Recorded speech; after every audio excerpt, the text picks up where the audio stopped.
Happiness is the successful state of life. Pain is an agent of death. Happiness is that state of consciousness which proceeds from the achievement of one's values. A morality that dares to tell you to find happiness in the renunciation of your happiness to value the failure of your values is an insolent negation of morality. A doctrine that gives you, as an ideal, a role of a sacrificial animal seeking slaughter on the altars of others, is giving you death as your standard. By the grace of reality and the nature of life, every man is an end in himself. He exists for his own sake, and the achievement of his own happiness is his highest moral purpose.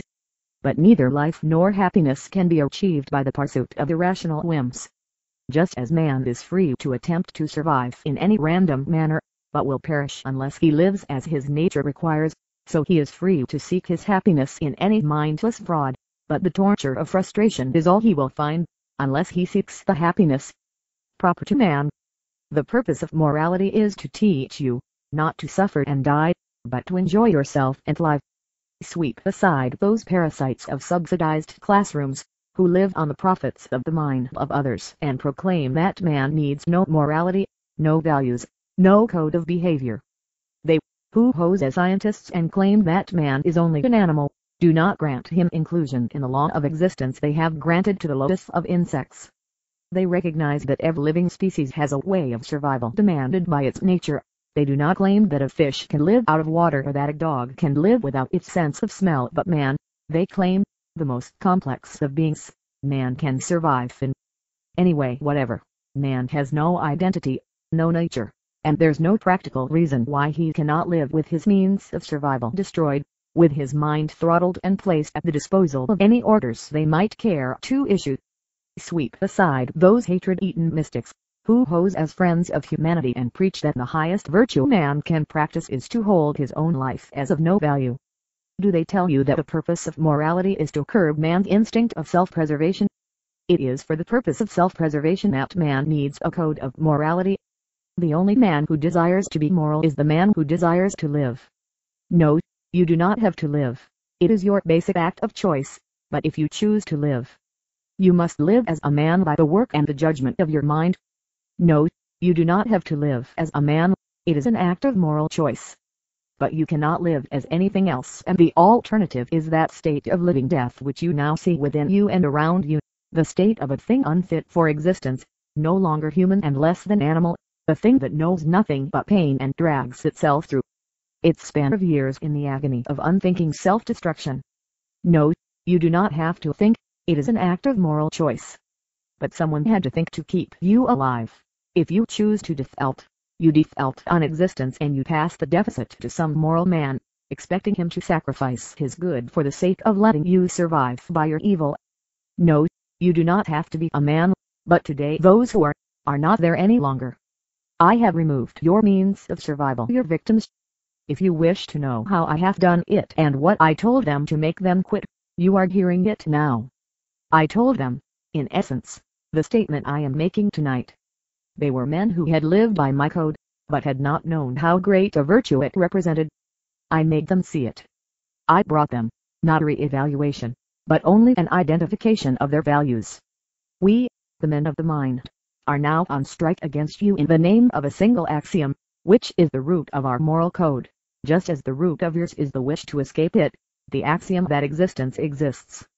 Existence exists, and the act of grasping that statement implies two corollary axioms, that something exists which one perceives and that one exists possessing consciousness, consciousness being the faculty of perceiving that which exists. If nothing exists, there can be no consciousness. A consciousness with nothing to be conscious of is a contradiction in terms. A consciousness conscious of nothing but itself is a contradiction in terms. Before it could identify itself as consciousness, it had to be conscious of something. If that which you claim to perceive does not exist, what you possess is not consciousness. Whatever the degree of your knowledge, these two, existence and consciousness, are axioms you cannot escape. These two are the irreducible primaries implied in any action you undertake, in any part of your knowledge and in its sum, from the first ray of light you perceive at the start of your life, to the widest erudition you might acquire at its end. Whether you know the shape of a parable or the structure of a solar system, the axioms remain the same, that it exists and that you know it. To exist is to be something, as distinguished from the nothing of non-existence. It is to be an entity of a specific nature made of specific attributes. Centuries ago, the man who was, no matter what his errors, the greatest of your philosophers, has stated the formula defining the concept of existence and the rule of all knowledge. The is a. The thing is itself. You have never grasped the meaning of his statement. I am here to complete it. Existence is identity. Consciousness is identification. Whatever you choose to consider, be it an object, an attribute or an action, the law of identity remains the same. The leaf cannot be a stone at the same time. It cannot be all red and all green at the same time. It cannot freeze and burn at the same time. The is a, or, if you wish it stated in simpler language, you cannot have your cake and eat it, too. Are you seeking to know what is wrong with the world? All the disasters that have wrecked your world came from your leader's attempt to evade the fact that it is a. All the secret evil you dread to face within you and all the pain you have ever endured came from your own attempt to evade the fact that it is a. The purpose of those who taught you to evade it was to make you forget that man is man. Man cannot survive except by gaining knowledge, and reason is his only means to gain it. Reason is the faculty that perceives, identifies and integrates the material provided by his senses. The task of his senses is to give him the evidence of existence, but the task of identifying it belongs to his reason. His senses tell him only that something is, but what it is must be learned by his mind. All thinking is a process of identification and integration. Man perceives a block of color. By integrating the evidence of his sight and his touch, he learns to identify it as a solid object. He learns to identify the object as a table. He learns that the table is made of wood. He learns that the wood consists of cells, that the cells consist of molecules, that the molecules consist of atoms. All through this process, the work of his mind consists of answers to a single question: what is it?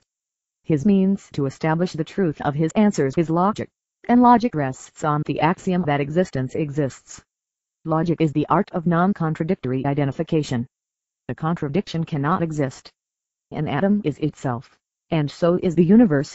Neither can contradict its own identity, nor can a part contradict the whole. No concept man forms is valid unless he integrates it without contradiction into the total sum of his knowledge. To arrive at a contradiction is to confess an error in one's thinking. To maintain a contradiction is to abdicate one's mind and to evict oneself from the realm of reality. Reality is that which exists. The unreal does not exist. The unreal is merely that negation of existence which is the content of a human consciousness when it attempts to abandon reason. Truth is the recognition of reality. Reason, man's only means of knowledge, is his only standard of truth. The most depraved sentence you can now utter is to ask, whose reason? The answer is, yours. No matter how vast your knowledge or how modest, it is your own mind that has to acquire it. It is only with your own knowledge that you can deal. It is only your own knowledge that you can claim to possess or ask others to consider. Your mind is your only judge of truth, and if others dissent from your verdict, reality is the court of final appeal. Nothing but a man's mind can perform that complex, delicate, crucial process of identification which is thinking. Nothing can direct the process but his own judgment. Nothing can direct his judgment but his moral integrity. You who speak of a moral instinct as if it were some separate endowment opposed to reason, man's reason is his moral faculty. A process of reason is a process of constant choice in answer to the question, true or false, right or wrong. Is a seed to be planted in soil in order to grow right or wrong? Is a man's wound to be disinfected in order to save his life right or wrong? Does the nature of atmospheric electricity permit it to be converted into kinetic power right or wrong? It is the answers to such questions that gave you everything you have, and the answers came from a man's mind, the mind of intransigent devotion to that which is right. A rational process is a moral process. You may make an error at any step of it, with nothing to protect you but your own severity, or you may try to cheat, to fake the evidence and evade the effort of the quest, but if devotion to truth is the hallmark of morality, then there is no greater, nobler, more heroic form of devotion than the act of a man who assumes the responsibility of thinking. That which you call your soul or spirit is your consciousness, and that which you call free will is your mind's freedom to think or not. The only will you have, your only freedom, the choice that controls all the choices you make and determines your life and your character. Thinking is man's only basic virtue. from which all the others proceed. And his basic vice, the source of all his evils, is that nameless act which all of you practice, but struggle never to admit, the act of blanking out, the willful suspension of one's consciousness, the refusal to think, not blindness, but the refusal to see, not ignorance, but the refusal to know. It is the act of unfocusing your mind and inducing an inner fog to escape the responsibility of judgment on the unstated premise that a thing will not exist if only you refuse to identify it, that it will not be so long as you do not pronounce the verdict. Island non-thinking is an act of annihilation, a wish to negate existence, an attempt to wipe out reality. But existence exists, reality is not to be wiped out, it will merely wipe out the wiper. By refusing to say it is, you are refusing to say I am. By suspending your judgment, you are negating your person.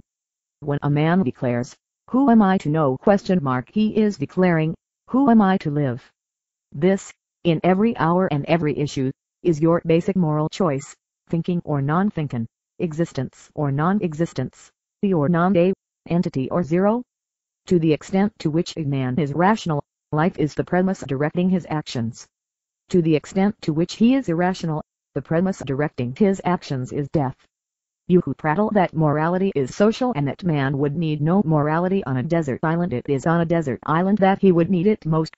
Let him try to claim, when there are no victims to pay for it, that a rock is a house, that sand is clothing, that food will drop into his mouth without cause or effort, that he will collect a harvest tomorrow by devouring his stock seed today, and reality will wipe him out, as he deserves. Reality will show him that life is of value to be bought and that thinking is the only coin noble enough to buy it. If I were to speak your kind of language, I would say that man's only moral commandment is, "Thou shalt think." But a moral commandment is a contradiction in terms. The moral is the chosen, not the forced, the understood, not the obeyed. The moral is the rational, and reason accepts no commandments. My morality, the morality of reason, is contained in a single axiom: existence exists, and in the single choice, to live. The rest proceeds from these. To live, man must hold three things as the supreme and ruling values of his life: reason, purpose, self-esteem. Reason, as his only tool of knowledge; purpose, as his choice of the happiness which that tool must proceed to achieve; self-esteem, as his inviolate certainty that his mind is competent to think and his person is worthy of happiness, which means, is worthy of living. These three values imply and require all of man's virtues, and all his virtues pertain to the relation of existence and consciousness: rationality, independence, integrity, honesty, justice, productiveness, pride. Rationality is the recognition of the fact that existence exists, that nothing can alter the truth and nothing can take precedence over that act of perceiving it, which is thinking; that the mind is one's only judge of values and one's only guide of action; that reason is an absolute that permits no compromise, that a concession to the irrational invalidates one's consciousness and turns it from the task of perceiving to the task of faking reality; that the alleged shortcut to knowledge, which is faith, is only a short-circuit destroying the mind; that the acceptance of the mystical invention is a wish for the annihilation of existence and, properly, annihilates one's consciousness. Independence is the recognition of the fact that yours is the responsibility of judgment and nothing can help you escape it; that no substitute can do your thinking, as no pinch hitter can live your life; that the vilest form of self-abasement and self-destruction is the subordination of your mind to the mind of another, the acceptance of an authority over your brain, the acceptance of his assertions as facts, his say-so as truth, his edicts as middleman between your consciousness and your existence.